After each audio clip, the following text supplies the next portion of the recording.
Good evening and welcome. This is Monday, August 11, 2014, Washougal City Council regular council meeting. We would ask that you please rise and join us in the Pledge of Allegiance. I pledge allegiance to the flag of the United States of America and to the republic for which it stands, one nation, under God, indivisible, with liberty and justice for all. Rose, could you call the roll, please? Councilmember Boger. Here. Councilmember Wagner. Councilmember Greenlee. Here. Councilmember Lindsay. Here. Councilmember McDaniel. Here. Councilmember Shoemaker. Here. Councilmember Freeman. Here. Mr. Mayor, I ask unanimous consent that we excuse Councilmember Wagner. There are no objections, so ordered. Before this meeting, starting at 5 o'clock, we did have a workshop meeting of the council. Really only two items on that agenda. An update on our new market tax credit program and application process going through, and also an update for our community development department. Council, are there any amendments to the agenda for this evening? Okay, hearing none. Public comments. We're at the first opportunity in the agenda for any members of the public that would like to address council. Good evening. Hi. If we could get your name and address. Hi, I'm Karen Harris, and I live at 1247 24th Street. Sorry, pardon me, I'm not a good public speaker. You're just fine. Don't be nervous. Okay. I am proud to say I'm a Washingtonian. I was born in Bellingham and have made my home in many wonderful cities throughout our great state: Spokane, Roselia, Linden, Blaine, Maple Falls, Shelton, and now Washougal. Personally, I believe Washington is by far the best state in the nation, but I admit to a bit of a bias. I grew up hunting, fishing, and playing on the lakes and ocean, not to mention my parents, 4 children, and 2 grandchildren all live in Washington. I just cannot imagine a better place to live. But now, what is going on here in this town scares me. I'm glad to see that we all said the Pledge of Allegiance to the flag as we started here tonight. I was taught in grade school to say the Pledge of Allegiance and what that represented: our freedoms, our voice, our vote. Some of you on the City Council may be veterans and fought for those freedoms. For that, I give you a heartfelt thank you. When I was in grade school, the nation believed the greatest threat to us was the Russians. Trying to understand as a child why the Russian way was so wrong was taught to me like this. In Russia, they live in a police state. The government tells people what to do, what is right. In America, we are free to speak up. Our votes are our voices. There is no police state. Yet here I am in Washington, my beloved state, where I campaigned and voted for legalization of marijuana. And I am finding a city council that may be willing to enact police powers to cancel my vote. And as scary as that is to me, the reason why is even worse. To avoid getting sued by the American Civil Liberties Union. Please stop and consider how you are leading this community. How can enacting police powers be good for a community when those same powers promote prejudice and a division? Please think about what our children are learning tonight. How can we teach democracy, yet votes are ignored? How can we teach respect of the court system, then be willing to enact police powers to avoid it? Please honor our freedoms, because in my opinion, the greatest leaders lead with education, not by promoting fear and prejudice. Thank you. Thank you, Karen. And you did just fine. Anyone else from the public that would like to address council? Dennis. Good evening. Richard Helland, also as AKA Dennis. I live at 2818 I Street.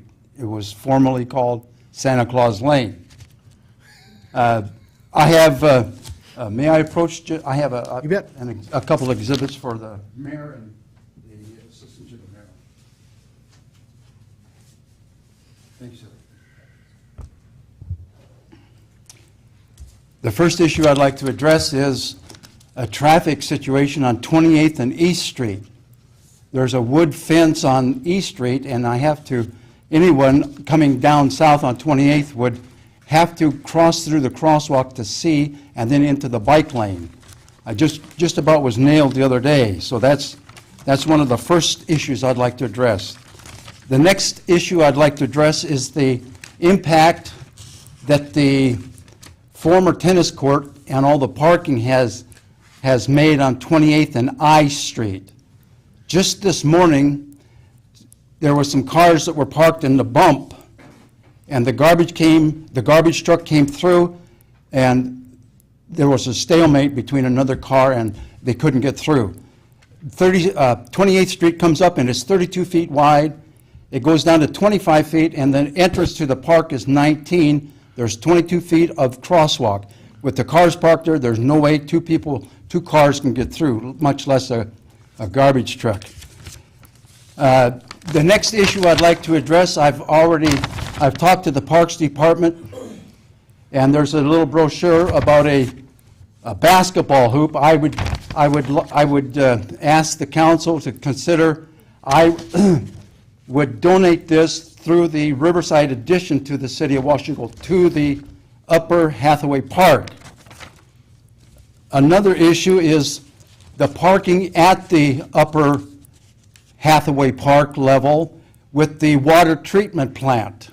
We have a 53-foot semi that has to back in there, and when he does, he comes down I Street going west, and he turns to go south, and then he backs in. And then the other day, I seen a city rig have to double park, and another one was a block up on I Street because there was no city vehicle parking slots available for them. I would like to see that. I would like to see a resolution for no parking on that bubble around that crosswalk. I have a petition that I'd like to, it's on there, and I did a survey, and I went 600 feet to the east, 400 feet to the south, and it's on the back page. And I went to 14 homes. 3 of them weren't home, and I had 11 for 11, and they agreed with this petition. And the petition reads, in accordance with local, state, and United States Constitution, First Amendment, the right to petition the government to redress a grievance. And the grievance I have is the parking, and I would make a resolution that we keep the parks public, make no reservations, because that would just, I live there on 28th and I Street, and the pickleball starts at 7 o'clock in the morning and goes till 9 o'clock at night, and all you hear is, and the traffic, it's annoying. Like I say, 11 out of 11, I think just this last primary, I think we had less than 30%. 11 for 11 is 100%. And the 3 that weren't home were, as a matter of fact, I've been on that street for 41 years. The neighbor next door has been 40 years. We've been there a long-term resident. So there again, it's the survey, the basketball hoop. I will donate that, or the Riverside addition, the neighborhood, and the parking has been a big problem. I made contact, and they said, just call the police. But you know what, Council and Mr. Mayor, I don't want to call 911 because my French fries are cold. I think it would be a frivolous action. They have other things to do. As a matter of fact, just the other day, they chased a bicycle down there, or chased a bicyclist, and they made an apprehension there.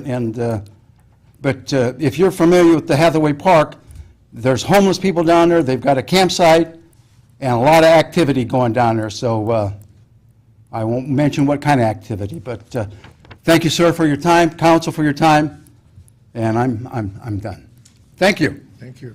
What question? Dennis, thank you. I'll make sure that we've got a couple people that follow up with you, because some of the items on here are quick fixes for us that I think we can take care of within the next day or so. Okay, So- but the petition was, okay, thank you. And I'd like to make one other, it's a public park. We can't stop people from using it. And they're using it, but the impact has been severe. Right. And, you know, there was no studies done prior to, and the park board guaranteed that we would still have one tennis court. I went to Washington DC and come back and there were 6 pickleball courts. I think we can resolve that. But anyway, the one resolution I would make is that we could have 2 events per year. Formal events. Thank you very much. You bet, Dennis. The, yes. Sure. I noticed you served in MACV, Dennis. Team 87 and Team 95, two tours. Appreciate your service. Thank you. The silver lining in the whole thing is, good news is the parks are getting used. I agree, Let's- Mr. Mayor, Let's see what we can't do to mitigate some of the other pieces, though. but the parking has been a real big problem. That's the silver lining. I think there were some folks in the community that were just surprised by the whole pickleball wave, and is it real and everything else. I think now we can say it's real, Well, at least in your neighborhood. okay, but Canada's doing the same thing. They put the pickleball courts in the tennis courts and Right. they're working together. And then the last thing, in case you leave early, I'm going to give you a call and see if we can't reinstitute Santa Claus Lane down there. And you could head this up, Dennis. Pardon me? You could head up reinstituting Santa Claus Lane down there. I will do that. I'll help make the decorations that were out in the yards. That was cool stuff. Any other members of the public that would like to address council? Okay, not your last opportunity. We do have one more before the evening is done, and then also we have the public hearing on the marijuana code of amendments as well. Council, your consent agenda. This evening there are 5 items on it. Your workshop minutes of July 28th, 2014. Your council minutes of July 28th, 2014. Your special meeting minutes of August 4th, 2014. Your regular accounts payable claims in the amount of $61,929.99. And your payroll claims in the amount of $468,583.82. Council? Mr. Mayor, I ask unanimous consent that we approve the consent agenda as read. Hearing no objections, so ordered. Rob, could we take the diagram down till we get to that item, please? That brings us to new business. Agenda Bill 55-14, the Emergency Utility Assistance Program. David, do you want to take that one? Yes, thank you, Mayor, Council. Before you are some payments through our Utility Emergency Assistance account. The recommended action is to authorize the transfer of funds from that program fund to the customer utility accounts. As you know, this was approved by the Finance Committee, and it's consistent with your resolution establishing this program. Mr. Mayor, I move that we authorize the transfer of funds from the Utility Assistance Program Fund to the Customer Utility Account as approved by the Finance Committee. Second. I've got a motion and a second to authorize the transfer of funds from the Utility Assistance Program Fund to the customer's utility account as approved by Finance Committee. Any council questions, discussion? Dave? If I may. I notice on the agenda bill that the write-up says that we anticipate contributions from the public to assist us in defraying this expense. Can you tell me what the contributions to date are? They're actually right on the face of the agenda bill, Dave. I missed it. How much are they? 250. Okay. He's, And we've been that's how operating much this, has been donated? we've been operating how long? You August adopted the 12th. program in August 12th of 2013, but I believe sometime shortly thereafter. So it's about a year.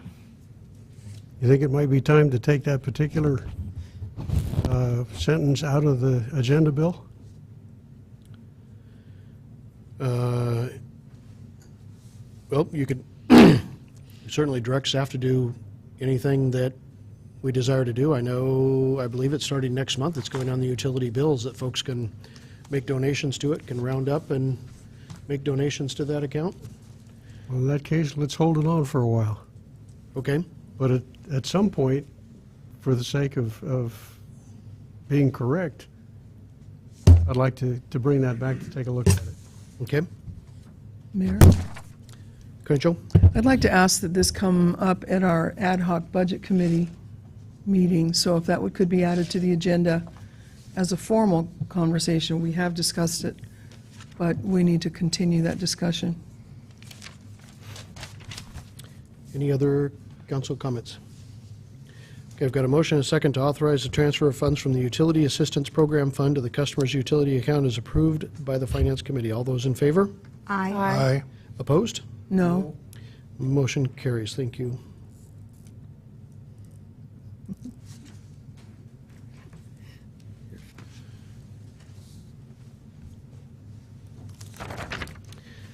Okay, that takes us to Agenda Bill 56-14, the Sandy Swimming Hole property acquisition from the Seventh-day Adventist Church. Good evening, Rob.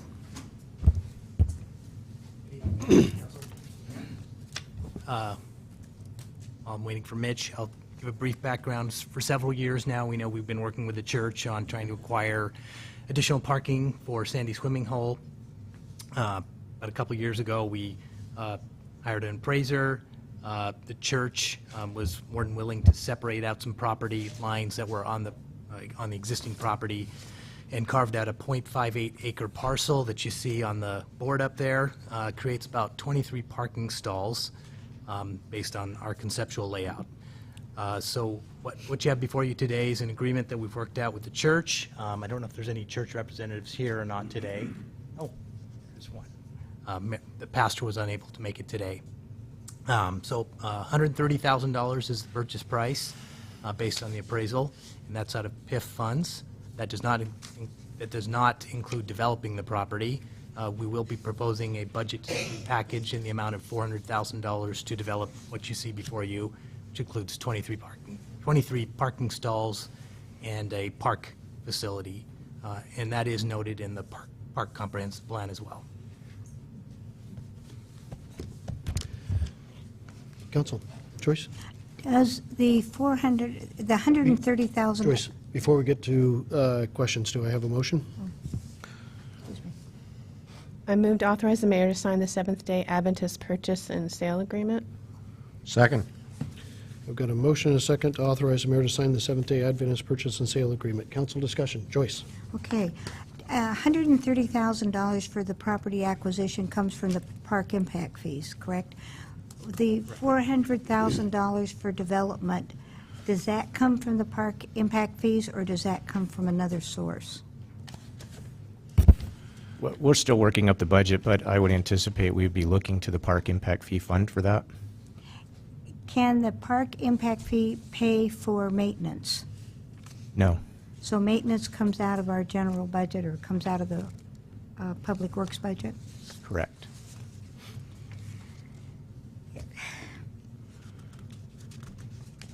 That's a lot of money in my mind for a small usage time of maybe 2 to 3 months in the summer.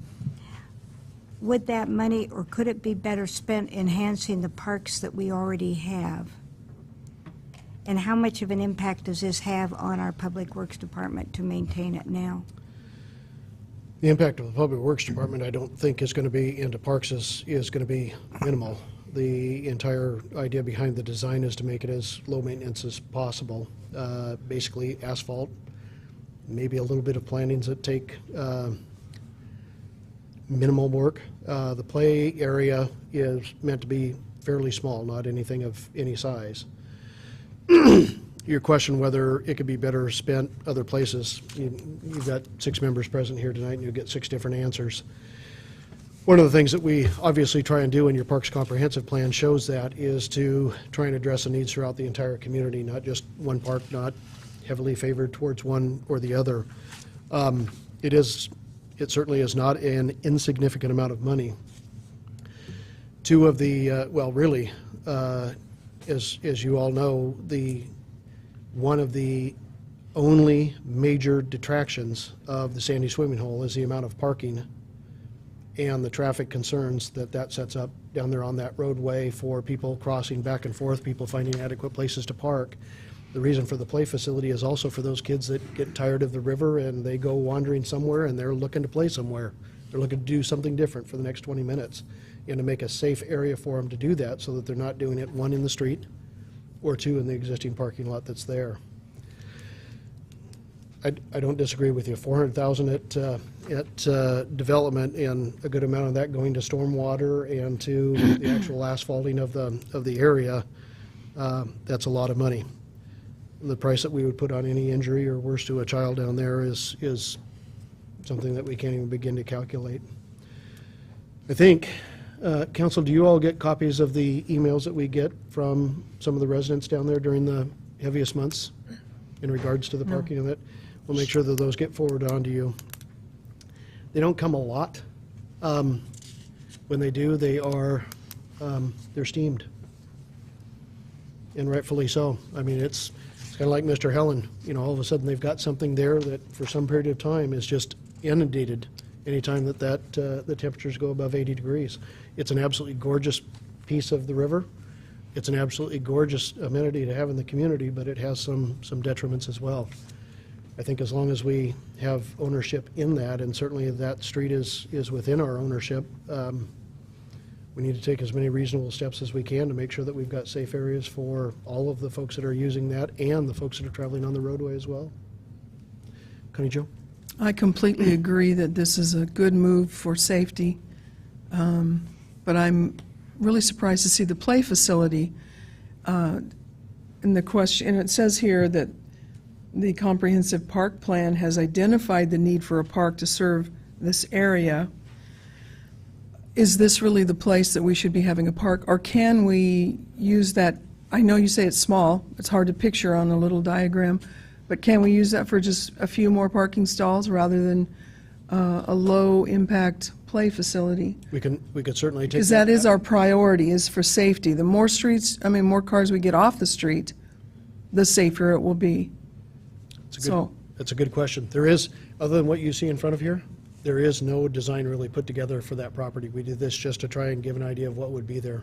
Yeah. By small, in talking with Suzanne, she's only talking about a couple of jungle gym type of pieces of equipment, that's it. For us to take it back to the drawing board, for us to potentially talk to Department of Natural Resources to see if that portion of it could go across the street actually on the Sandy swimming That'd be hole even property safer. itself. You don't have kids running across the Don't know. street.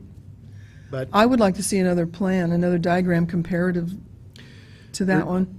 I think it's safe to say we're probably 2 years away from getting to this actual point as it is. Dave? Yeah, the action before the council tonight secures the property. Yes. The action does not I like that idea. design a park, and it does not fund a park. And this was put together just to show a concept of what could happen out there if it was multi-purpose. The parks comp plan does identify in this vicinity some park amenity, and I think that's why Suzanne conceptually has identified that. But it's important, this is just, to clarify, it's just a concept. Your action tonight does not approve that plan, Good. but it does acquire title to the property. And we may or may not be proposing that it be developed next year. It might be the year after or the year after as we look at everything that we're doing and how park impact fees are coming in and some other factors at play.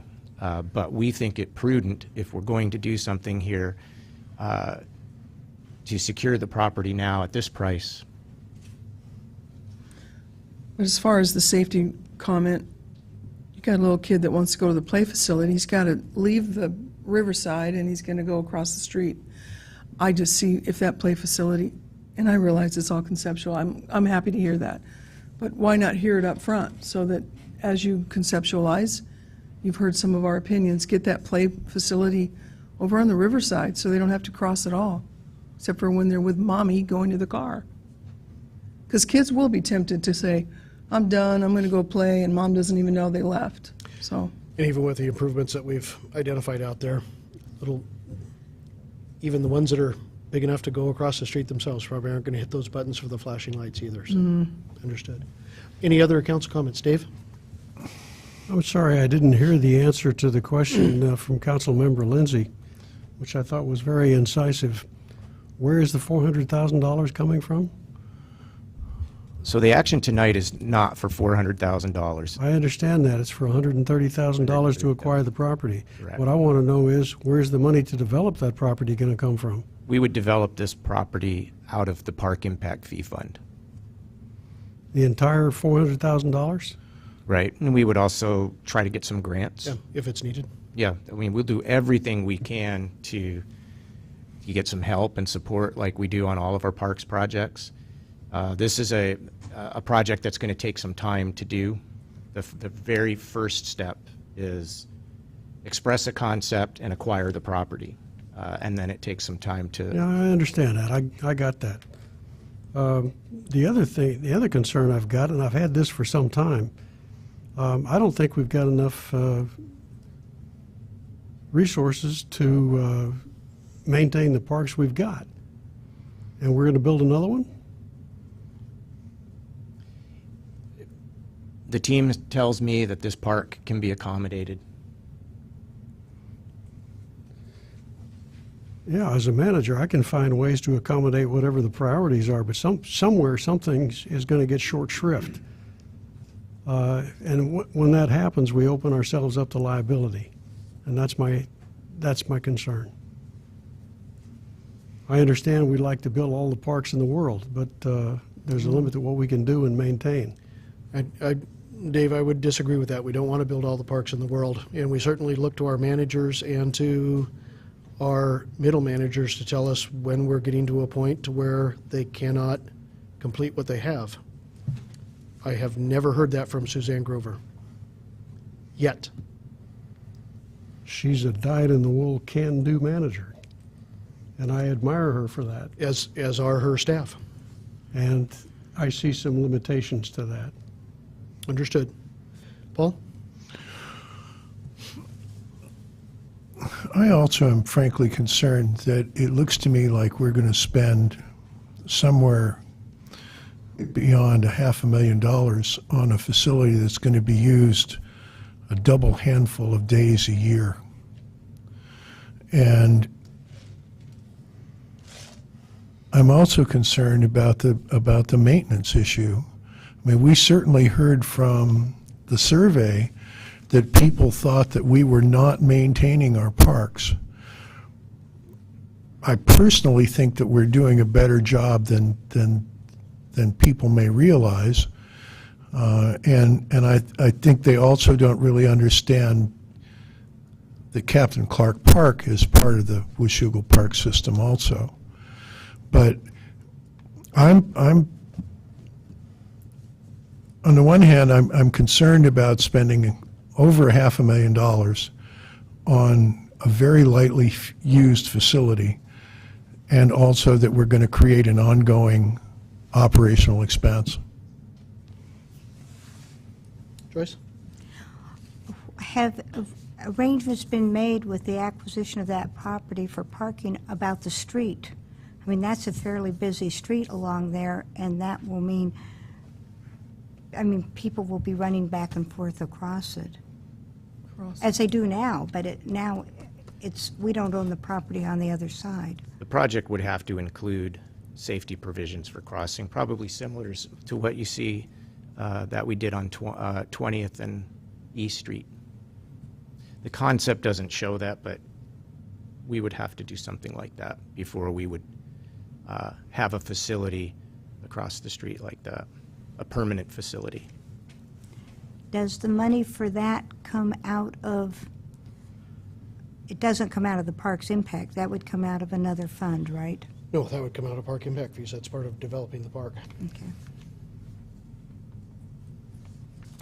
It's quite frankly also another one of those, because of the nature of the road and the nature of the use, is another one that could potentially qualify for a piece of traffic safety grant dollars. Any other council discussion? Questions? Okay, Okay, I've got a motion and a second to authorize the mayor to sign the Seventh-day Adventist purchase and sale agreement. All those in favor? Aye. Opposed? Nay. No. Roll call vote. Councilmember Boger, Aye. Councilmember Greenlee, Nay. Councilmember Lindsay, Nay. Councilmember McDaniel, No. Councilmember Shoemaker, No. Councilmember Freeman. Aye. Motion fails.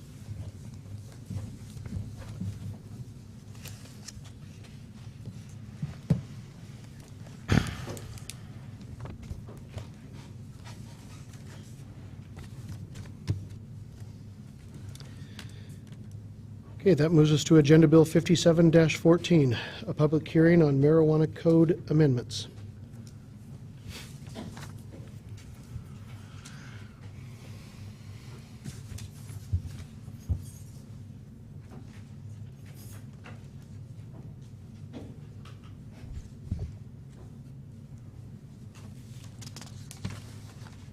Thank you, Your Honor, Council. Agenda Bill 5714 covers medical marijuana, collective gardens, and recreational marijuana producers, processors, and retailers. There are 6 proposed amendments within the agenda. They amend Title 18 zoning to prohibit medical marijuana collective gardens and recreational marijuana producers, processors, and retailers. The changes are also proposed to sunset.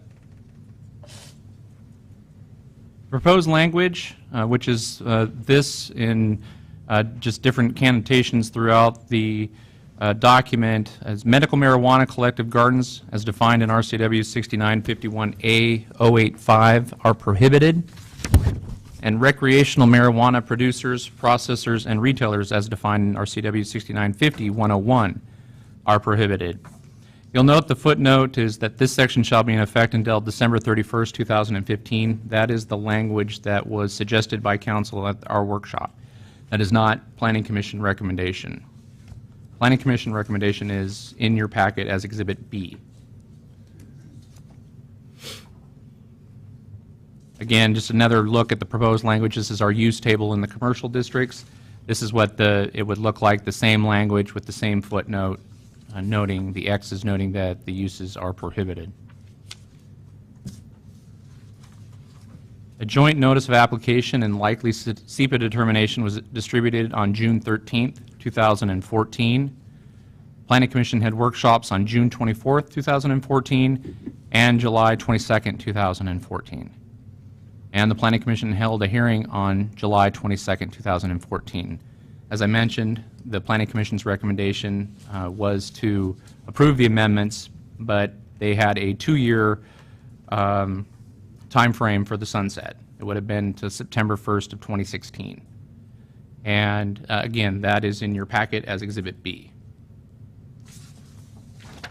City Council, you had a workshop on this item on July 28th, 2014, and notice of the City Council tonight's hearing was published on August 1st, 2014.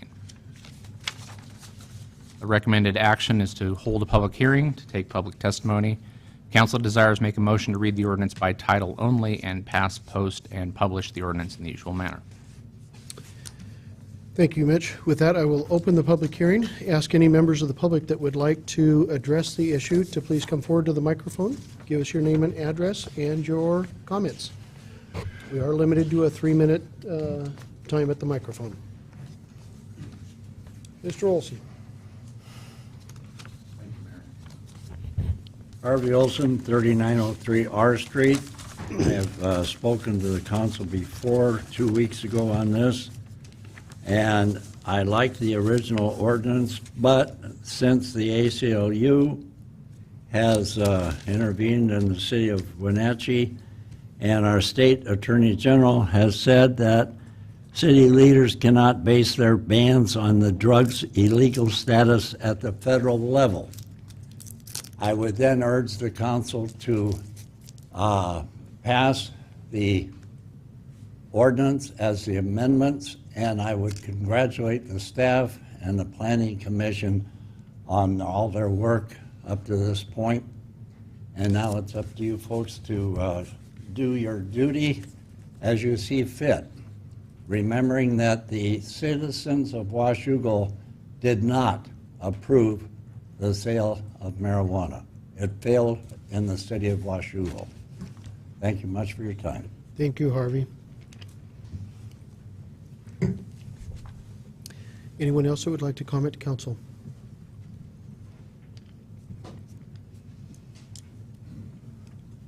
Good evening. Good evening. My name is William Davis. I live at 332 6th Street, Washougal. And as far as it goes for the marijuana laws in this state, and I think you guys all should take a look at yourselves before you vote into what he just said, that it was passed by Washougal. They didn't ask me if it passed or not. I voted for it in this state. There's some people here, like myself, that without it, we don't have any relief. I've got cancer. It stemmed some 40 years ago from Vietnam. I'm still fighting it. You know, I fight it on daily battle, you know, and without it, you know, I can't eat the pain pills because I don't want to die off some chemical like, you know, all these chemicals they put in these drugs. You know, I don't eat anything that isn't natural. And it just happens to be that if you look in the Bible, and I can't say exactly where that is in the Bible because I can't remember, but I've read it, you know, that marijuana was there in the Bible. And, you know, it's a natural enemy to a lot of people. You know, people think that because you smoke that stuff, you're going to run off and kill somebody, whatever. You know, a lot of that stuff's all mental health issues that don't deal with the thoughts of curing somebody. You know, it hasn't cured me, but what it has done for me, it's let me be able to come up here and talk on this speaker, explain to you people that, you know, I care about my health. I don't give a darn what everybody else does. You know, if they want to go out and go to see a doctor and be cured by whatever, and it works, fine. But, you know, the marijuana's helped me to sleep at night. It's helped me to relax and realize who I really am. You know, I spent 12 years in the Marine Corps, you know, thinking that, you know, I could help the world, you know, help our country. You know, and our country applies to all of us, not just you guys on council. It's everybody in the communities.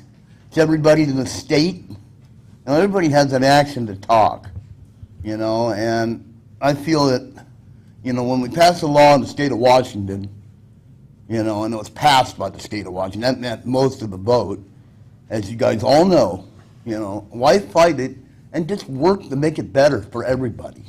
Thank you. Thank you, Mr. Davis. Anyone else that would like to address council? Last call. Okay, with that, I will close the public hearing. Council? Oh, sorry. Mr. Mayor, I ask unanimous consent that we read the ordinance by title only. Hearing no objection, so ordered. An ordinance amending portions of Washougal Municipal Code Title 18 zoning regarding medical marijuana collective gardens and recreational marijuana producers, processors, and retailers in the city of Washougal. Mr. Mayor, I move that we pass, post, and publish the ordinance in the usual manner. Second. I've got a motion and a second to pass, post, and publish the ordinance in the usual manner. Council discussion. Paul? One quick question. I just want to make sure that the sunset date is the end of December of 15, next year, correct? That's what it is proposed in Exhibit A.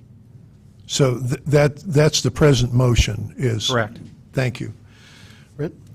I'm going to reluctantly vote for this. I would prefer to have a advisory vote on this at some point. We've missed the deadline for that for the November election. I'd prefer to have it in a higher turnout election. I know there's been some talk about this I-502 failing in Washougal. Well, it did, but I think the margin was 28 votes.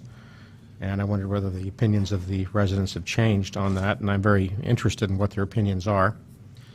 I've also have some reluctance over this by being in the zoning code. I haven't heard very much of matters that really are land use matters motivating this ban. Most of the motivation is just a general opposition to marijuana, and that's not a proper, it's not proper to deal with that in the zoning code. I think the sunset is a good idea. I think it's a good idea to take a little less than a year and a half to evaluate what happens in Colorado and in what the legislature does in Washington and see how this really plays out and how it plays out in other communities around here. So I'm going to support it because I think it's appropriate to take a breather and just see what happens over the next little less than a year and a half, and then we can revisit it late 2015 of next year.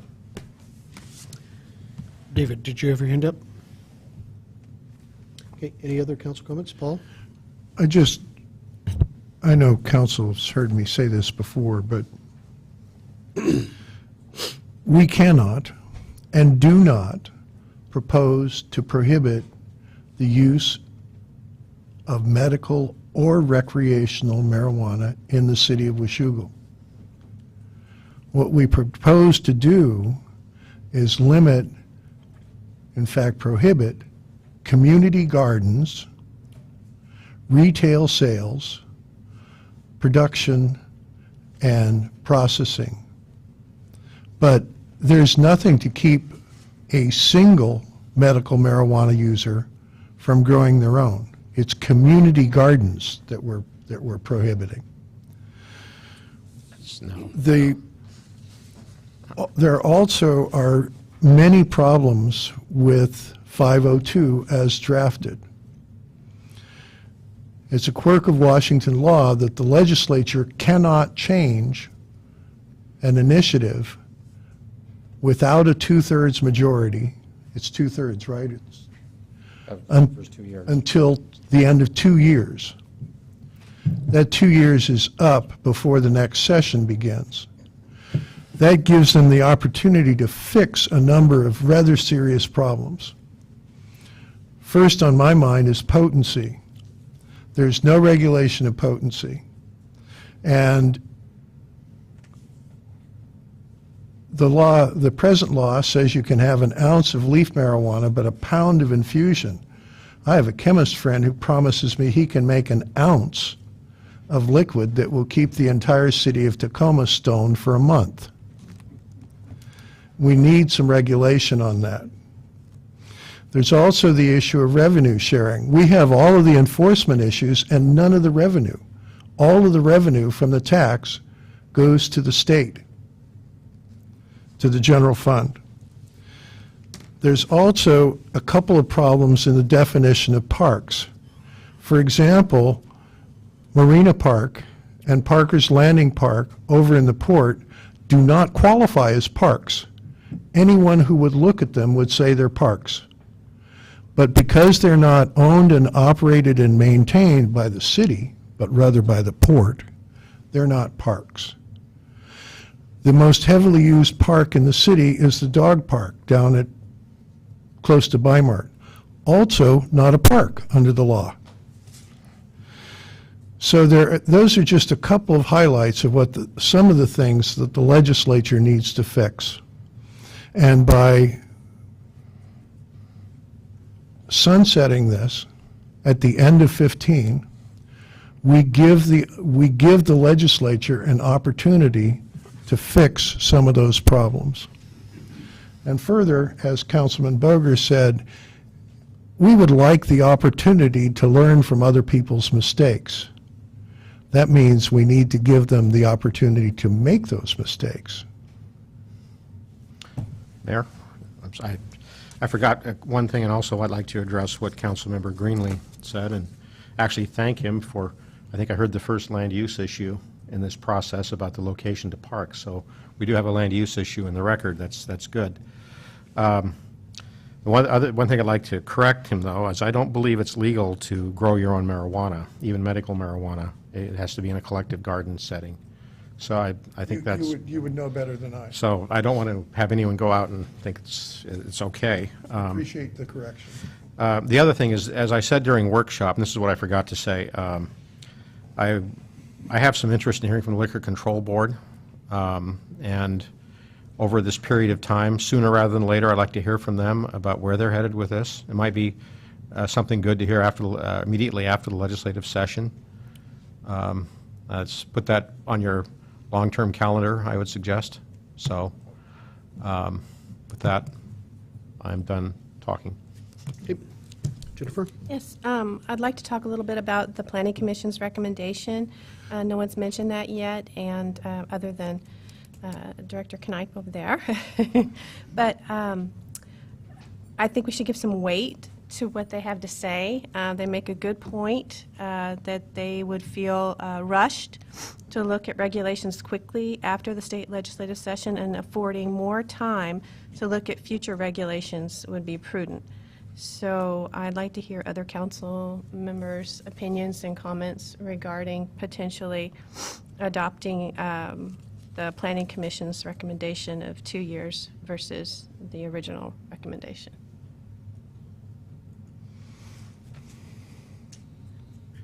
Dave? To respond to that, yeah, I'd be in favor of it. The other thing is, I spent a year of my life conducting a study for the Little Hoover Commission in California. Little Hoover Commission advises the governor and the legislature on policy, what's effective, what's efficient for the government of the state of California. And in the time that I was there, I didn't find a lot of either. What I did find in this case was we gathered hundreds of people from all over the state, from the prevention, treatment, and law enforcement fields, and we said to them, what do we do about drug and alcohol treatment?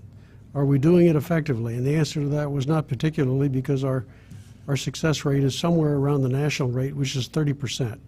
And that means that within a year after graduating from some treatment facility, people usually go back to it. Good to have the 30%, but it's not a very high rate. The other thing that came out of that study, and it's called For Our Health and Safety. It's on the Little Hoover website in I think it's www.lhc.ca.gov. Study was done in March, completed in March of 2003. It was a year-long study. And one of the things that came out of it was that most of the people that we talked to considered marijuana to be a gateway drug. And so it was difficult for me to write that up, because the commission had 13 members, most of whom were liberal and few of whom were conservatives. And so that was a very unpopular thing to say. I think it got more or less mealy-mouthed, but my original draft said this is a gateway drug. I still believe that. That still concerns me. I'm worried about the people of Washougal, particularly our children. And so I would vote for this moratorium for 2 years. Mr. Mayor, Brent? I'd just like to ask council member a question. At the workshop, you were in favor of the moratorium ending at the end of next year because you'll be kicking it forward to another council. Have you changed your mind on that? Yes, I have. Why? Because I think it's more of a problem than I was thinking it was. I don't like the idea of kicking this forward to another council, but I don't like the idea of bringing it into the city either. I like that even less. Well, and it's a good question. Thank you for bringing it up. Well, Mr. Mayor, could I ask staff a question? Mm-hmm. Legislative session would most likely be over late May, or sometime in May of next year. Would that give you enough time to get some revisions through the Planning Commission process and back to us by the end of the year? By the end of the year? Yeah. Well, absolutely. By the expiration date of this?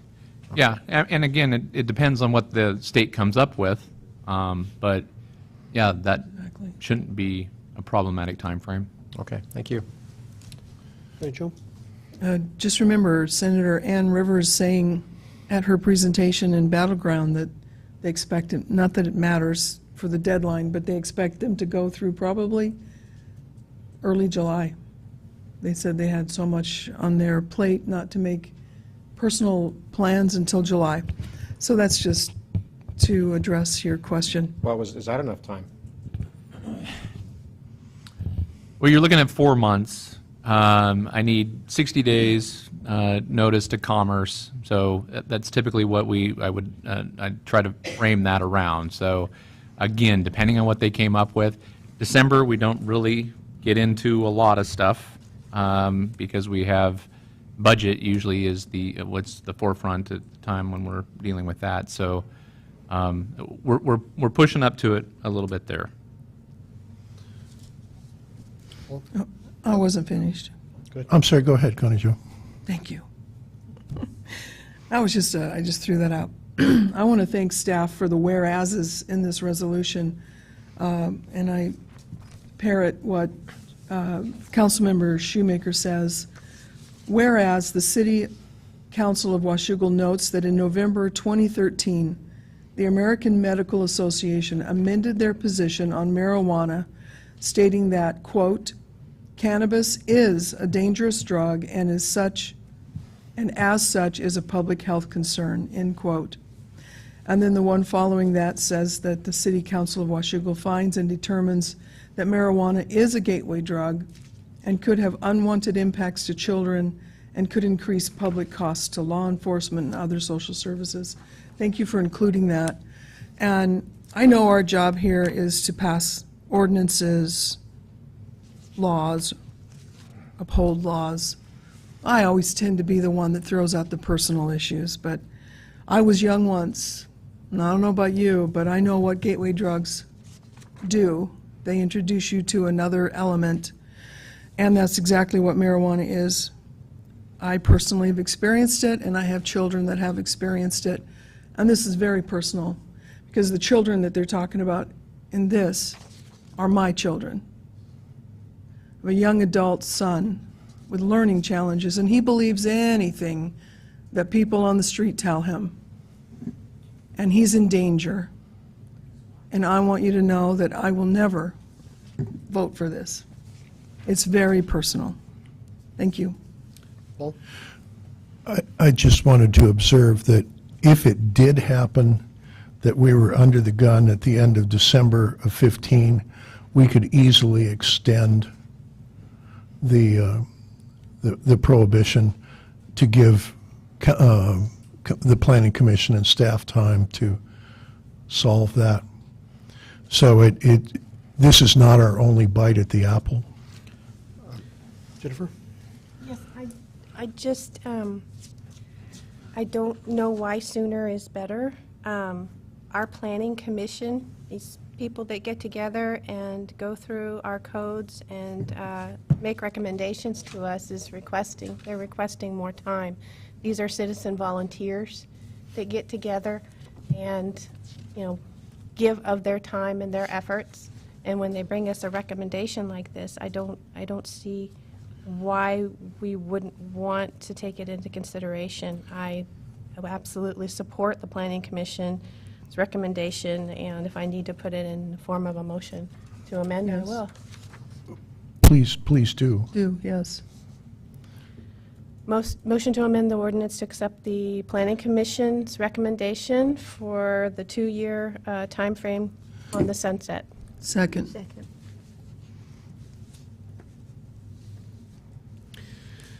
So Mitch, correct me if I'm wrong, that changes sections 4 and 5. And that's all.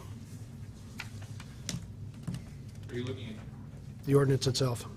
My recommendation, Your Honor, would be just to have, I could redo Exhibit B, make it Exhibit A, and attach that to the ordinance, the signed copy of the ordinance. But really, all that's going to change is Section 4 and Section 5 from September 1, 2014 to 2 years from today, correct?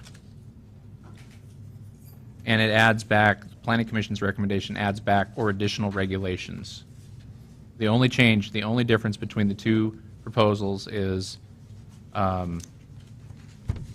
additional regulations and the sunset date. And when you say Section 4, yes, that would change. Yes, Your Honor, that is correct. That would change. 4 and 5. And yes. Okay, so in essence, though, the motion is to accept Exhibit B Well, as the basis for the ordinance itself. actually, no. 4 and 5 would not change because 4 and 5 that is the date that the moratorium ordinances are rescinded. So those sections basically say the ordinance we have for the moratorium on medical marijuana, 1754, goes away when this is adopted, and the one on recreational marijuana goes away. That'd be the same under either. Yeah, the change is in the exhibits that are attached. Exhibit B is the Planning Commission's recommendation.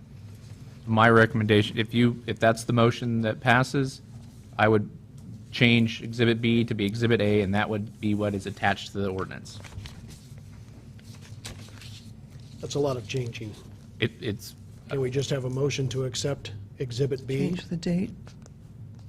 I think the motion that's made is to make it the 2-year is pretty clean, actually. Exactly. yeah, it's not the Planning Commission's exact recommendation. If you look at Exhibit B in that footnote, that's the difference. The Planning Commission's footnote would be, this section shall be in effect until additional regulations are established, or September 1st, 2016, whichever comes first. Are you okay with that? I am. That would be absolutely fine.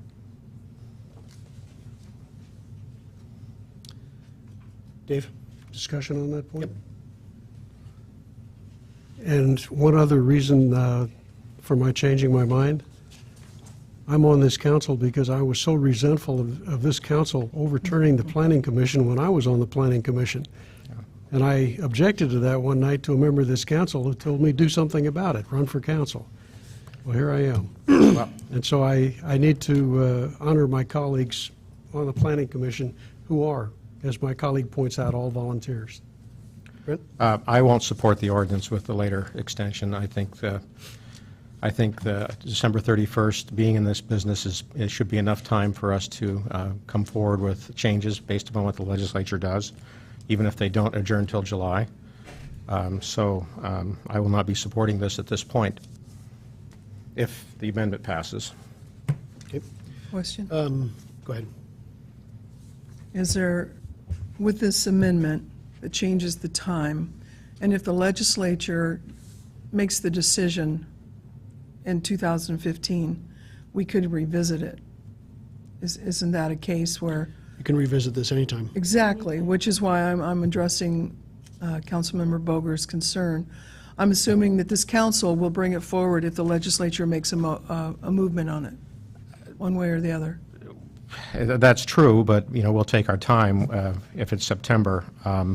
I also have some concern about, with this amendment, we can basically say that the ban goes away at the end of next year.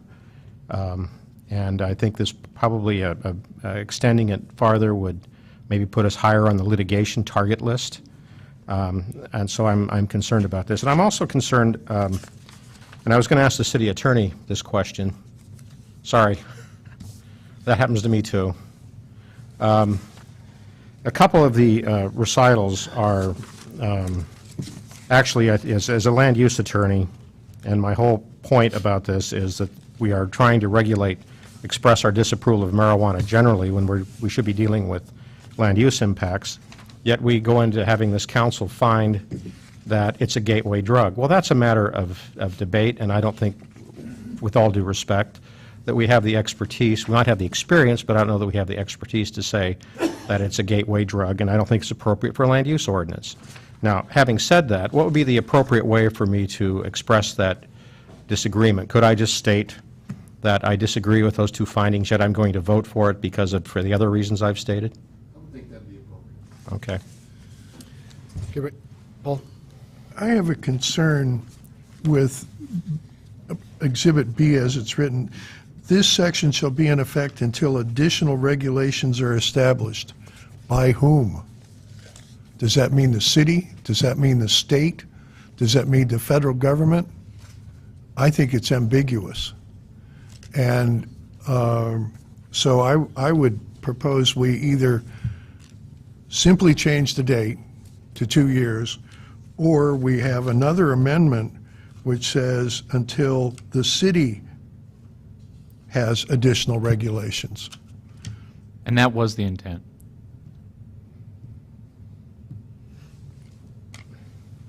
Well, I think one of the things that I brought up in workshop 2 weeks ago was that was a little vague, and that probably ought to go, and we ought to just have the, pick whatever date you want, and that's the date.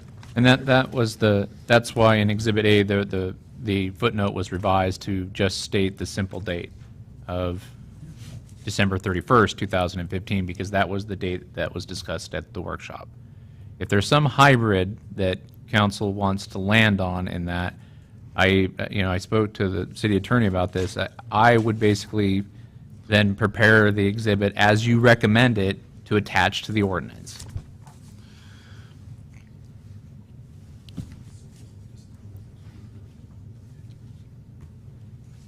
Is that your recommendation, Don? I think so. I think that's the simplest way to do it. If you're going to change it from December to make it 2 years, is the cleanest way to do it. So we could just do Exhibit A, we could keep Exhibit A and just change the date on that. Change the date. Yeah. That's good. Your motion. Shall I? My goodness. Sorry. That's all right. Interesting. All right, I withdraw my original motion and move that we change Exhibit A's date to September 1, 2016. Connie Jo, are you good with that? Do I have a second? Yes. Well, I have to address the removal of the motion first, and that's, yes, is that what you're asking? Nope, she already did that. Oh, the Your second. second doesn't Okay, the count if she second. takes her motion. Was it so September 16th? September 1, Or 2016. September 1? 2016. Okay, I second that. Okay. Thank you. I now have a motion and a second to accept Exhibit A as the attachment, changing all dates for the sunset to September 1, 2016. Correct. Any additional council discussion? All those in favor? Aye. Aye. Opposed? No. Motion carries. We now still have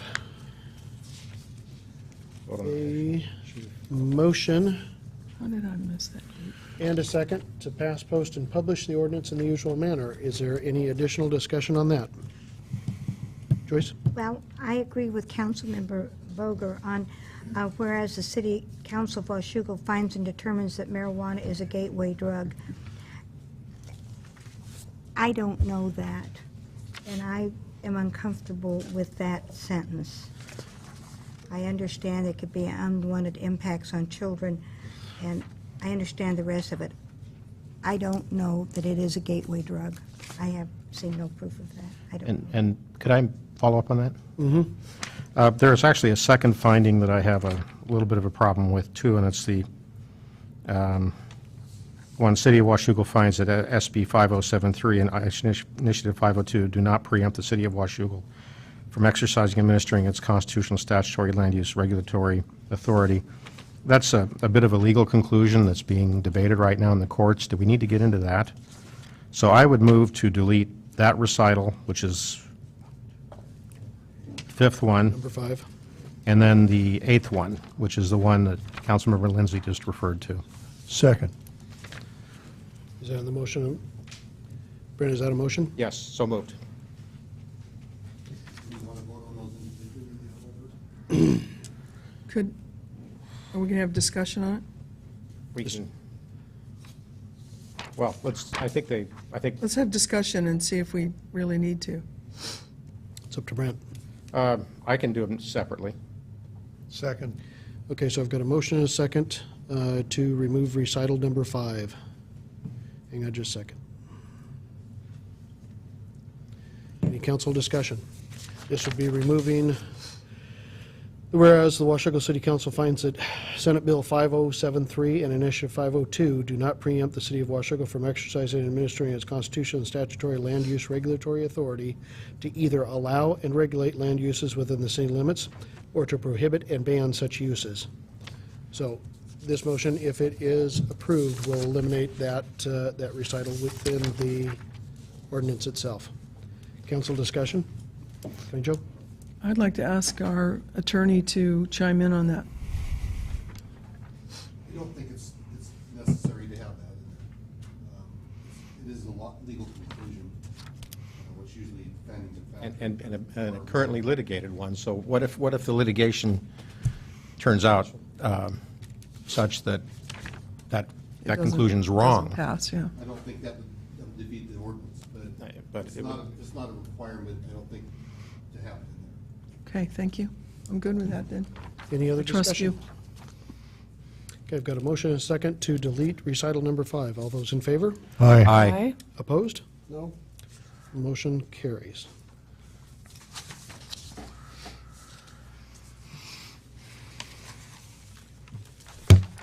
Brent, do you want to make a motion on? Oh, the recital 8, Yes. remove that one be deleted. Second. Got a motion and a second to delete recital number 8, which currently reads, whereas the city of Washougal finds and determines that marijuana is a gateway drug and could have unwanted impacts to children and could increase public cost to law enforcement and other social services. Council discussion. Okay, Joe?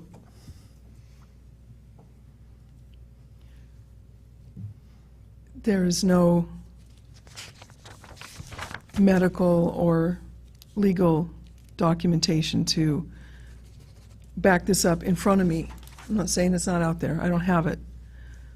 I could see leaving this in if we were to say that the City Council of Washougal finds and determines that marijuana could have unwanted impacts to children and could increase public costs to law enforcement and other social services.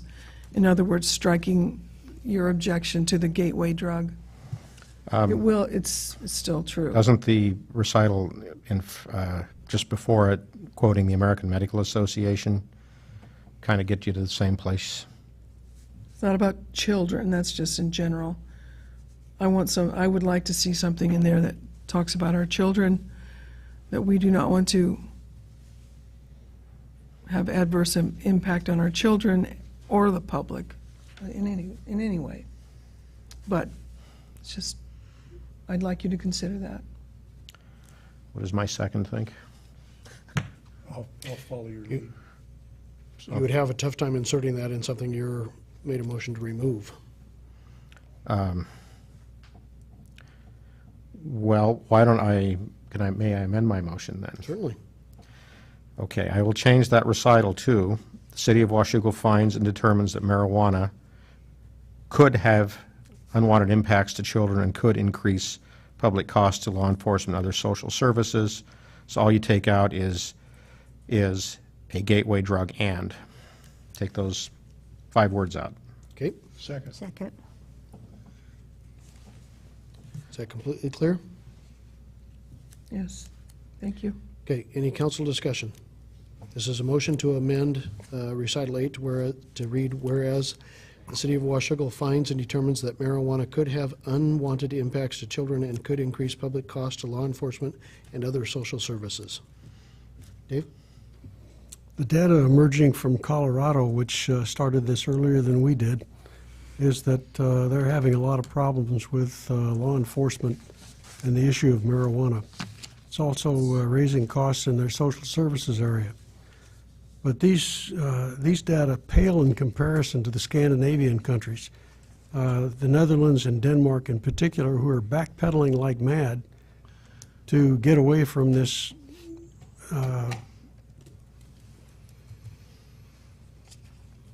I want to say not freedom, but license to smoke and use any kind of drug you want, anywhere, anytime.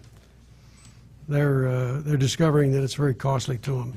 And they've also concluded that there are gateway drugs, and marijuana is one of them. So I appreciate my colleagues trying to make this, tailor this to avoid that. But my own research and the experiences of these people make it pretty clear to me that marijuana is a gateway drug, so I can't support this one. I know I'm going to be outvoted, but Well, can I appreciate your making the effort. I make an inquiry of Mr. Councilmember Shoemaker? I think I've heard this debate about gateway drug for, back when I was a teenager. I'd heard about it before. And it's fine, you know, there's some disagreement out there on it. But what I wonder about is, what does this have to do with land use? I'm sorry, what is? What does it have to do with land use impacts? That's the whole, you know, I'm a land use lawyer, and we're trying to regulate drugs through a zoning ordinance. And it's motivated by a desire to you know, we don't like what the voters did with I-502, and so we're going to use our zoning powers to express our dissatisfaction with it. Well, I think you need to make a better case of what the land use impact is before you do that, and I don't see that it's been done. I frankly don't have a great interest in the land use aspect of this issue. I'm solely interested in the health and safety consequences.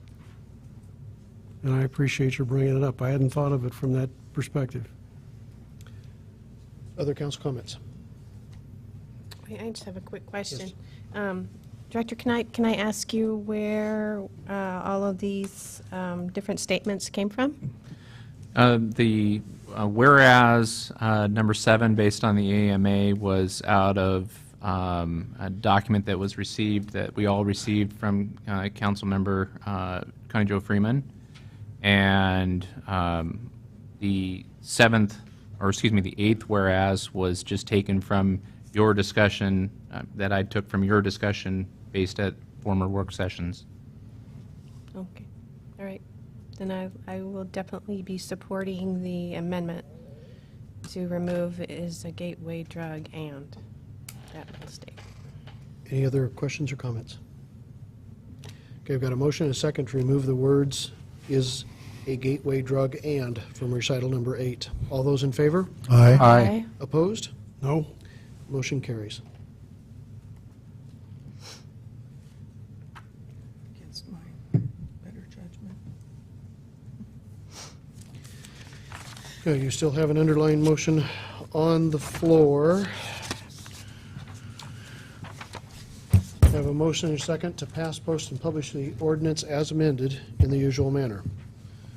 Any additional council discussion? Okay, hearing none. All those in favor? Aye. Aye. Opposed? No.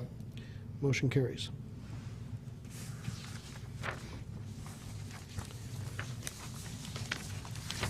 Thank you.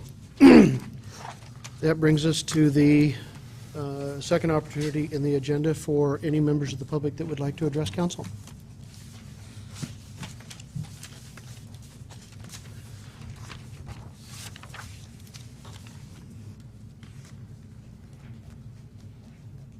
My name is Ann Gard at 3644 S Street, Washougal.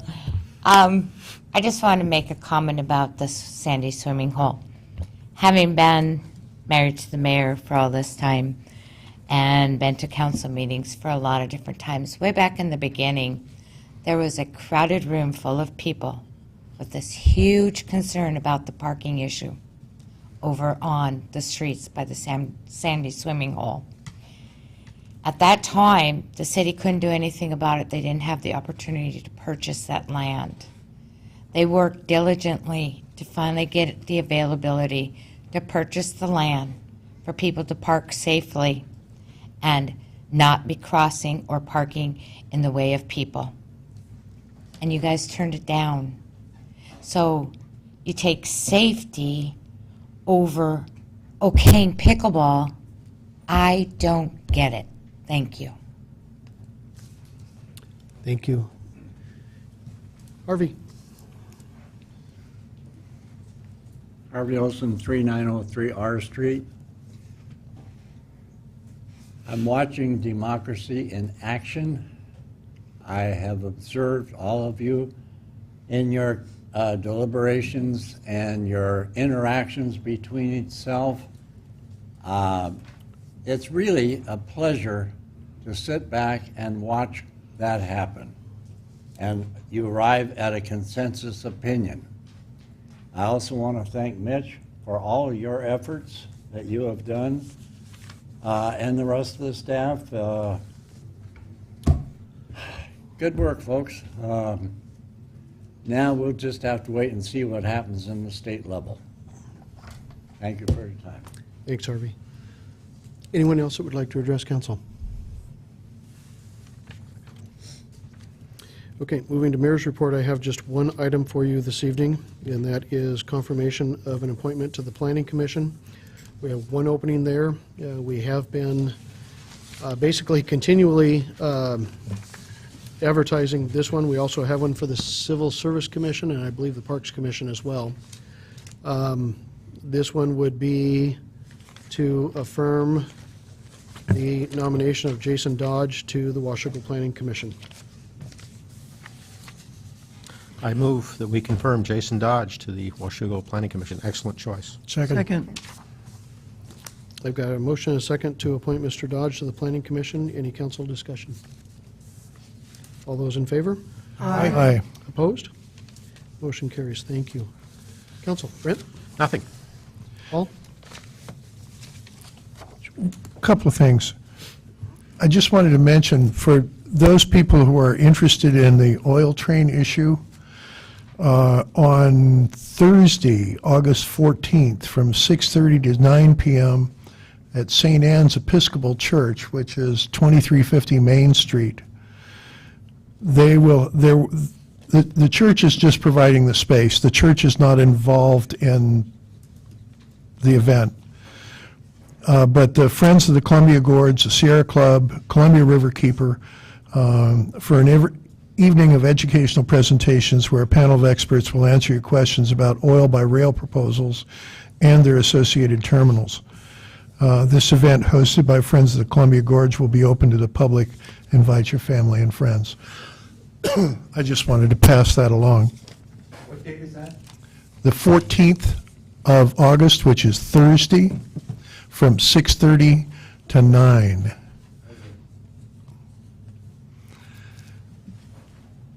Then the other thing that I wanted to talk a little bit about is there certainly has been a lot of stuff in press and blogs about the ad hoc committee on the budget. But say what you will about Mayor Sellers and money, but in 2010, she turned over a city with $4 million in reserves and ending fund balances in a $10.1 million general fund. Our present mayor's budget projects a $1.1 million deficit in 2018. Council must fix this. But we don't get a proposed budget until the last meeting in October. We have to pass the levy by the end of November, requirement of law, and we have to pass the budget by the end of December, requirement of law. That's very compressed. We don't really have time to get into the budget and think about it in any kind of detail.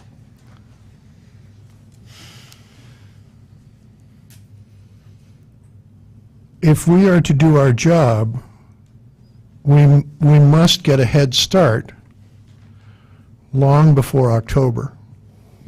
That's one reason we needed the Budget Committee. Also, at the mayor's request, we have traded a 2+ hour workshop on the second and fourth Monday, and with Councilmember, that came at council request, not the mayor's request. That was from and another if you would please let me finish. No, I'm going to correct you when you are incorrect, and I'll correct you. Well, I will argue with you about that. That was at your request and at staff's request. That leads to a very compressed 1.5 hour workshop, followed by a half-hour break, and then a several-hour council meeting 2 times a month. We have no time for open, relatively unstructured discussions. We had no time to get to know each other, each other's hopes and plans for our city. My idea was to create an ad hoc... Councilmember, give me just a second. Don, is this approaching what we're going to be talking about in executive session? I believe you had an admonishment to us to hold these discussions. I don't see any problem with My idea was to create an ad hoc committee on the budget in hopes of creating an environment where council could get together and talk about our city, its future, and build consensus and camaraderie. These have been public meetings held in a public place. The Port of Kamis-Washougal meeting room is a public meeting room. They were advertised as public meetings. Some of them were. We have had public in attendance. We have had the press in attendance. It has always been my intention to meet in public in the full spirit of the Open Public Meetings Act. Thank you. So, council member, to correct your memory, Mr. Mayor, point of order, please. It is council comment time. I know, and I have the floor. I'm sorry, but Councilmember- you are not a council member, and it is council comment time. And Perfect. it is Thank you. not appropriate for you to speak at this time. Joyce? Well, first of all, I'd like to say that I don't believe anyone on this council wants to create more meetings. We all go to several each week connected with our city council responsibilities. 2 weeks ago, Mayor Sean Garden managed 6 members of this council for illegal and unethical behavior. When the council decided to establish an ad hoc committee, we did so by unanimous vote at our regular city council meeting. The committee was created to better inform ourselves about the city budget. It is the council's primary responsibility to pass a balanced budget at the end of every year for the next year. I have been on the council for 3 years and have felt there was not enough time to address many budget issues and was supportive of this effort to do so. Our ad hoc committee meetings have been held at the Port of Kamis-Washougal office and here at City Hall. They were noticed in both the Post-Record and Columbian and are open to the public. The public has attended, as had the press. The mayor has always been welcome to attend, just not preside. In fact, everybody is invited to attend. We like hearing from you. This is your city. I have been especially distressed about the budget because it projects a 2015 deficit of $322,067,000, going forward to a deficit of $1,381,322 by the year 2018. I understand that these are projections and subject to change, but I personally find it unacceptable that this administration is presenting us a budget based on deficits and expecting the council to find additional funds by raising additional taxes, fees, or cutting services. I abide by the rules and regulations that govern Washougal. I took that oath. I take my responsibility seriously, as I know my fellow council members do. We are trying to bring to you a budget that is responsible and fair and not a rubber stamp of ongoing increasing deficits. I believe it is essential that we take the time to examine all expenditures to make sure that your tax dollars are being spent judiciously. If you are a citizen of Washougal, this is your money we're talking about. And however the mayor tries to embarrass or shame us in public, we are doing your duty. You elected me to be your eyes and ears and make sure tax monies are best used in your interest. I will continue to do so. You're here. Ms. McDaniel? I do not have anything to add, thank you. David? We'll have a public safety committee on Monday, the 18th of August at 12 noon at the police department. And the public is invited to this. Also, I'd like to address the issue of what's been happening in the newspapers. And it pains me to have to do this because I consider Sean Gard and members of his family to be my friends. But I tire of turning the other cheek. At our last regularly scheduled meeting, Mayor Gard publicly accused this council of deliberately violating the state's Open Public Meetings Act, OPMA for short, in discussions at its recently founded ad hoc committee on the budget. This council committee consists of all 7 council members with a mission of determining council budget priorities and communicating them to the administration. Subsequently, the mayor took his case to Facebook and to the newspapers, both the Columbian and the Post-Record. In what appears to be an attempt to stir up public resentment against the council. Mayor Guard's accusations appear to be a thinly disguised attempt to, one, score points in his running dispute with Councilman Greenlee, who took the initiative to form and lead the Budget Committee for reasons which he presented to you tonight. And two, to intimidate the council into stopping its efforts to determine council budget priorities and communicate them to the administration. Taking this dispute public is detrimental to the close working relationship the mayor and the council need to work together in the best interests of our residents. Our government consists of checks and balances, even at the local level. The mayor and the council are checks on each other. That takes a good working relationship. Taking a dispute public like this interferes with that. In over 4 decades of working with governments at the federal, state, and local level, I have never seen such a lack of leadership or inability to work with colleagues. The mayor has driven a wedge between himself and the council. It is now his responsibility to resolve that problem that he created by taking this dispute public. I feel confident that my colleagues will agree that the council, an experienced group of leaders, will help him resolve this issue when asked. I will detail the mayor's accusations in my responses, and I beg your pardon for the length of my remarks tonight, but these public charges must be answered in the form in which they were made. Charge number 1, the council is meeting in secret. My mother, who was born and raised in Hawaii and used Hawaiian vocabulary a great deal, had a term for things like this. She called it hui. I don't know how it's spelled, but I remember her definition of it. It's what you want to be careful not to step in around the corral. The chairman of the ad hoc committee on the budget arranged with the city staff for public notices of our meetings. The mayor charges that at least one of these meetings was not properly announced as required by OPMA. The committee was under the impression that it had been. Oversights happen. And at this point, my wife, who read this, said, "Are you blaming the staff for this?" And the answer to that is absolutely not. We are blessed here with a very competent, highly productive staff. And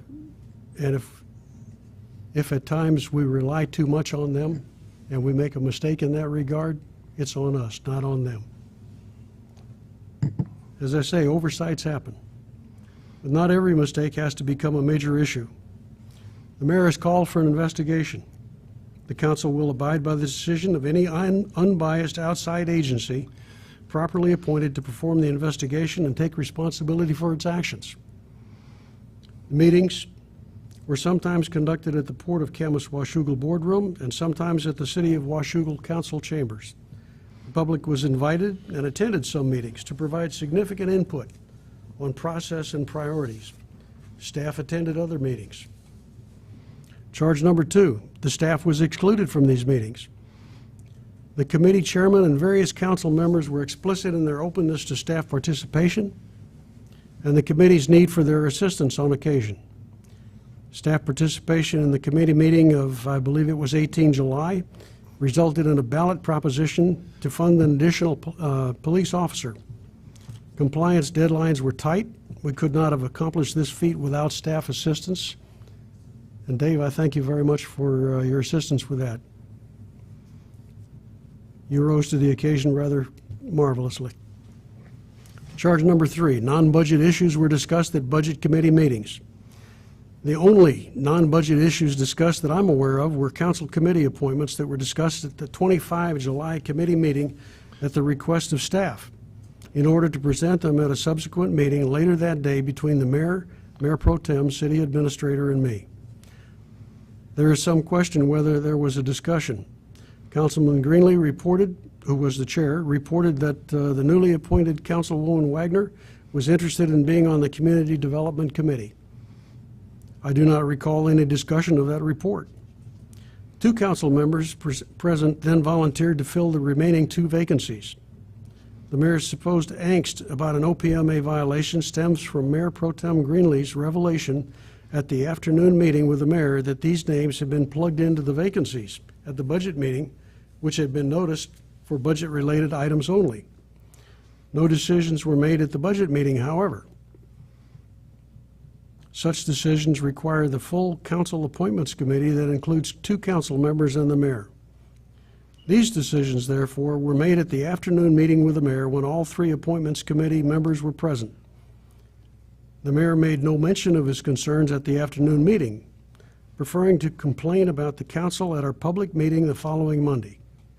I leave to competent authority to determine whether and how serious a violation occurred. Charge number 4, the council did not respond to the mayor's admonitions about OPMA violations.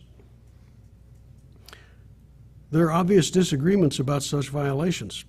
The application of the OPMA is the sort of stuff that intrigues the best legal minds. It's complicated, it's open to misinterpretation and misapplication. The council will await the decision of competent authority on this matter and comply to the best of our ability with whatever they determine. Charge number 5, the city is having to respond to public records requests. The city has received requests that I know of from 2 sources after the mayor excoriated his council colleagues at a public meeting. First, from members of the Guard family. Second, from the public media. The first source implies the possibility of media manipulation. The second is a logical consequence of the mayor's own actions. In short, he's getting what he asked for. Actions, my friends, have consequences. Charge number 6, in the Columbian, the mayor complained that the council wanted to meet with him to determine, without him, to determine council budget priorities. Yes, absolutely. It is the council priorities that we are determining, not the administration's priorities. We know his priorities from the annual budget and the budget letter. They're laid out very well in those documents. Also, we haven't found the mayor to be a particularly congenial as a working partner. On Friday evening, the 8th of August, Mayor Guard reached me on my cell phone to ask that I send out an email revoking my earlier email to council colleagues and staff that included a request for comments on the completeness of notes I had taken that morning as acting chairman in the Budget Committee meeting, in the absence of Councilman Greenlee. He asked me to step in. My goal was to ensure that I had captured all the issues discussed and the decisions reached. The mayor's concern was that by asking for comments, I was inviting a violation of the OPMA if more than 2 of the 4 council members to whom the email was addressed responded. I questioned whether the OPMA was meant to tie so stringently the tongues of the people's elected representatives. When he said it was so intended, I told him that I would send out the second email as requested, and suggested that the council could benefit from additional training on the OPMA in order to better understand the intricacies of its application. Obviously, there's some problems here. His comment was that the council didn't get it, and additional training would not help. He apparently is not willing to work with his council colleagues to find a solution to the problem that he feels so strongly about. I find that attitude appalling in a publicly elected official in a leadership position. In summary, although the issue of the OPMA is a serious issue, and no one here is saying that it's not, the sorry handling of this affair is a tempest in a teapot. It was created by the mayor in a vain effort to demonstrate his dislike for some council members and to pressure the entire council into doing what he wants instead of what the council members think is best for their constituents. I had hoped that Sean Guard's election as mayor would enable the city of Washougal to put behind us the public spectacles of the past, and in fact he ran on such a platform. The mayor seems intent lately on creating new ones. I will provide a copy of these remarks to the Post Record this evening and post them on the news page of my website as soon as my crashed computer is up and running again. I took it in this morning. I've got no idea when that'll be. Thank you, Mr. Mayor. Connie Jo?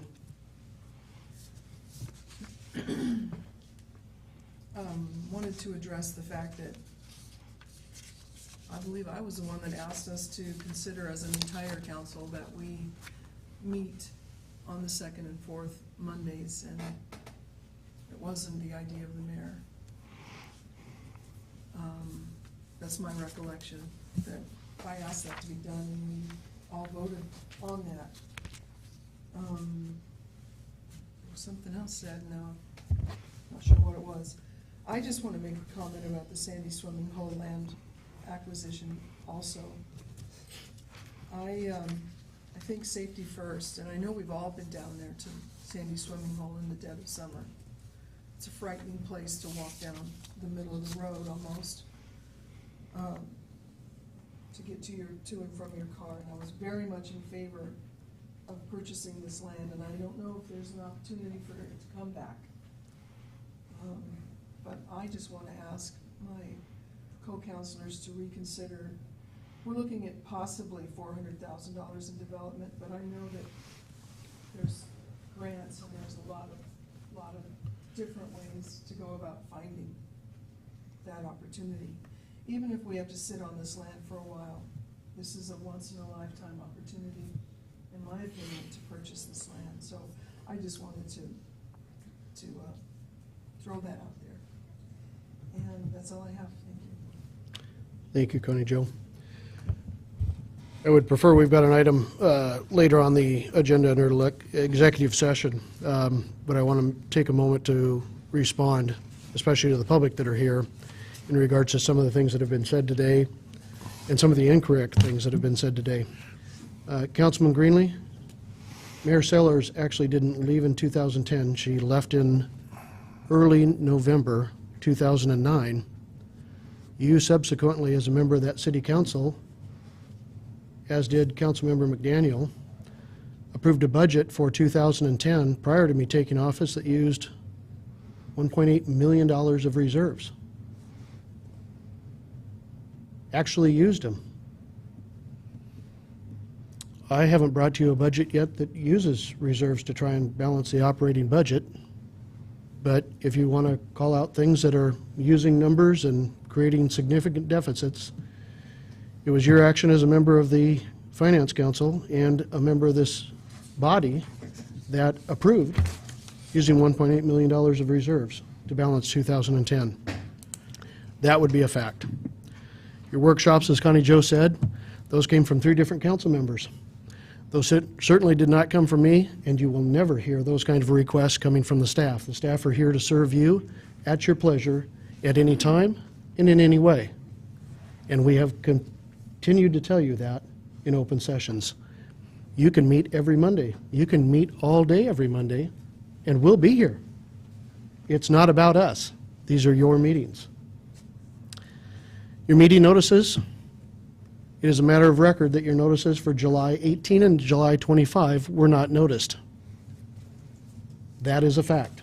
They were not properly noticed, and there was not notice put out to the public that they could attend those meetings in any way. Councilmember Shoemaker. Did you say 25 July? 25 and 18. Councilman Shoemaker, you've talked about an investigation. I don't know of an investigation. I haven't called for an investigation. I've asked our finance director and city clerk to look back on the tapes and to look back on your meeting notes to find out exactly what has happened. Finally, today we can start doing that because we actually received some of that information, or what we hope is the last of that information that came in this afternoon, since the tapes we received earlier were blank. We are a little bit behind in that, but again, we just received those today. Councilmember Shoemaker, on our phone call on Friday in regard to training, I think you missed the other portions, and I know we had a poor connection. Your request was for our finance director and our city administrator to potentially do some more training for the council on OPMA, and you asked the question whether that training would qualify for the training that you're required to go through by state law. My comments, as I remember them, were, I'm not sure why that would help. City Administrator Scott and our Finance Director, Jennifer Forsberg, have done training up to this point, and as I said in that, obviously, it has not worked. I don't remember ever saying the council doesn't get it. What I said is, obviously, our training with the folks that we're using has not helped the council. We should consider bringing someone down from Seattle, from Municipal Research, or from Olympia in the State Auditor's Office to do that training. Not that the council doesn't get it, and not that we weren't going to give you more training. We need to find out how to do it different. I have continually told this council and members of the public that as the mayor of this city and as the staff of this city, we want you to be engaged and to be educated and to be helpful in the budget. While we have some misgivings about your meetings are completely legal as long as you conduct them as such. And I have never cautioned you not to have them. The issue that we have is that you are doing them incorrectly. And I took those issues, attempted to take those issues repeatedly to the chairman of your committee, who refuses to discuss those, and who I understand is also on tape saying, yes, you can discuss anything you want. Yes, you can discuss anything you want. Yet the Attorney General of this state and the best folks at Municipal Research say, no, you cannot. And we laid those out in 4 or 5 very simple rules for your meetings in February. Obviously, trying to do this quietly wasn't working either. My job is to keep this city from doing things that are improper, such as violating state statutes. The other word for statutes is laws. And when those happen, you can expect to get called out. I don't expect to do those in public sessions. But when you have someone that you have trusted with the responsibility to run those meetings, and who is the point person for those meetings, and they will refuse to do those, and even as of the 25th, continue to tell you as council members, when you bring up the question of, are you sure we can talk about these things that have nothing to do with the budget, you take the word of, yes, you can. What would I tell you that would cause you to believe that you should believe anything else other than Mr. Greenlee telling you, yes, you can? Because obviously you've done it multiple times. And his incorrect statement is still the same and puts you into the position you're in now and puts the city in the position we're in now. I find it a little bit ironic that the problem that some council members seem to have is the fact that I called you out in public, not the fact that there were repeated violations of the state's Open Meetings Act.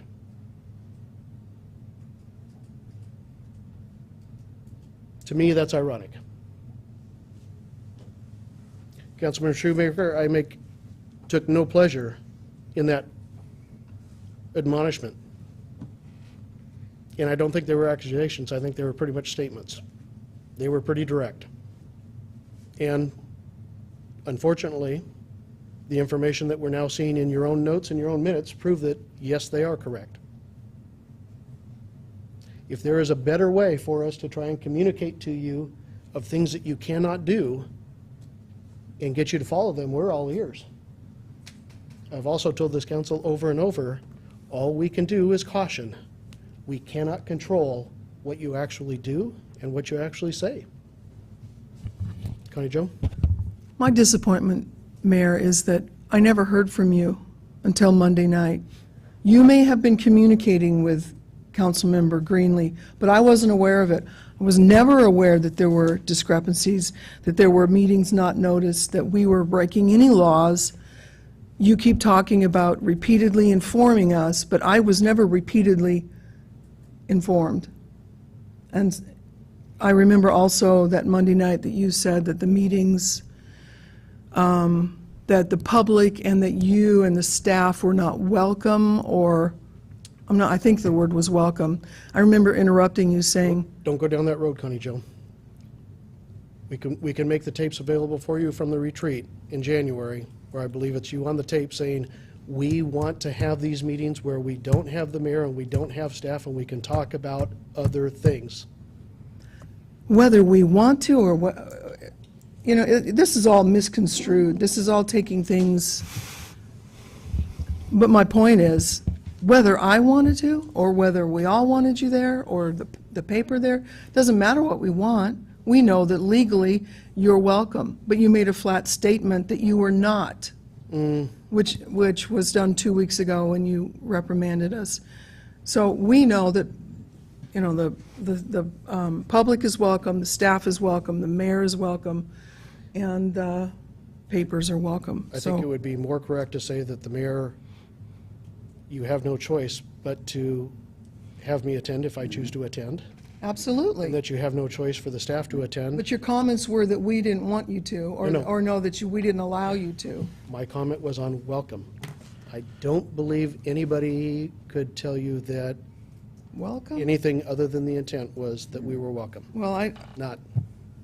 I'm going to go back and listen to that again. We can provide it to you. We have it at hand. I have it here on YouTube. Brent? I've stayed out of this fray, if you haven't noticed. I've only actually attended 2 meetings of this Budget Committee, Committee of the Whole, where there was actually a quorum there, and to my understanding, I believe those meetings complied with the act. I don't think there was any issue with those. I'm not aware of it. I think they were properly noticed. We tried to adhere to the MRSC and Attorney General guidelines. I was uncomfortable during that meeting, though, of talking about subjects that weren't pretty closely tied to the budget, and it was difficult to go off tack on that. Now, one of the concerns I have is I am a professional in this area, and to have a suggestion made that some of these meetings were on the up and up, even though I'm not sitting here as a municipal lawyer, I think I'm held to a standard of a little bit more knowledge of what the proper practice is. And so far, I've only heard two things that are violations or arguably violations of the act, and a couple of the meetings weren't noticed properly, and I understand that was a miscommunication between the staff and the council. That was a mistake. Exactly. The other thing is going off subject, which I think is the biggest problem I have with it. And while there's no specific law that says that you can talk, that you're restricted to the agenda, it's been in these meetings, it's not exactly clear. I note that the suggestion's been made that the special meeting statute, which we've been operating under, only precludes final action. Something can be discussed for final action later. But these meetings we're having aren't special meetings, so it's not clear that gives us the cover to discuss things outside the budget. And also, I just don't think it's good practice. I don't think that the Open Public Meetings Act is something that we ought to do the minimum necessary to comply with. I think we ought to comply with everything, adopt every procedural safeguard when we do this. The Act itself says it's to be liberally construed. That's liberal in a different sense, Councilmember Shoemaker. Trying to inject a little humor here, but it's not working. It's to be liberally construed, meaning, you apply it broadly. If there's something in doubt, you go with whatever is the most public process. And so that's where I came down on it. That's where I wanted to follow the MRSC and AG's guidelines. And I'm frankly a little uncomfortable with the whole thing, but I think it's okay. I think it's produced some results, some fruits, some good things have happened, and I think it should go on. But I wish we could get past this and just comply with what the MRSC and the Attorney General has done and continue with the meetings.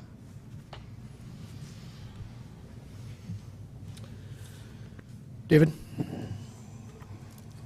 Mr. Mayor, I guess we'll have to leave it at this. I think our interpretations of our conversation, our recollections of it last Friday probably are going to differ. I would like to ask the city clerk, though, was it, oh, I see, the 25th of July. Last Friday was the 1st of August. Yeah, because I called about that one, and you told me it was noticed? Yes, the August Yeah. meetings have been noticed. Thank you. I was concerned about that. Mr. Mayor, you noticed, you mentioned that you had talked to Paul Greenlee without result. No, I said I tried to contact Mr. Greenlee by phone, by email, and by text and got no response. I have not communicated with him because he refuses to do that. Okay, and I don't know why that is, but I noticed that there are 7 council members, 6 of whom might have known something about this. Michelle Wagner is too new to understand this, and I'm sorry that she had to be introduced to this council on the night when all this erupted. But I don't think that there's anything that you've said or could say that would justify, in my mind, the way you've conducted yourself in this matter. And I think that you're trying to use OPMA as a cudgel to cow the council. And I don't think that's a good idea. I think that's going to lead to a long-term difficult relationship with the council, and that's going to impact on the people of the city. And I wouldn't like to see that. So I would like to extend my hand to you to try to come to some resolution of this so that we don't have a repeat of the last couple of meetings. David, I have no problem with that at all. My sole purpose in doing this was not for any gain of myself. My sole purpose in doing this, frankly, is, shock isn't the right word, to shock the council into being legal and not to venture into these areas that are going to cause us to be where we are breaking state statutes. I think you may have accomplished your goal. I didn't much care for the means. Councilmember, I didn't care for the means. Yeah. And for my colleague on the far end down there, I'm sorry, I was lost in my own thoughts and I missed the humor, and I'm sorry, because I always enjoy your humor. Okay. And Joe? Well, I just want to repeat that I don't disagree with any of you, but none of us were aware that you were getting no information from the chairman. To learn about it in a public meeting, that's the issue that Dave is talking about. Let's move forward. Let's, next time, discuss it with us. Weeks, months have gone on, and we were never aware there were no tapes being turned in, no minutes being turned in, and that your emails, texts, and phone calls were not being returned. We're all in this together, and for you to have not approached us, that's where the offense is for us. Now, look at the face. What? Go ahead. We're working together in this. Some of you are working together in this. Please. It's just back and forth. I'm sorry. I've had enough. I'm tired. It's almost 9 o'clock at night, and I think we really need to move on to our executive session. Could I Sorry to cut it off. bring up one thing about the executive session? Obviously, we're going to be discussing something that's pretty obvious what we're going to be discussing. It's down on the agenda as Property acquisition and pending. There's no litigation. pending litigation. It should be potential litigation. And that is based upon, and I looked up the RCW here, this is one of the grounds for executive session, litigation or legal risks of a proposed action or current practice that the agency has identified when public discussion of the litigation or legal risk is likely to result in an adverse legal or financial consequence to the agency. Yeah. Probably should have done it before.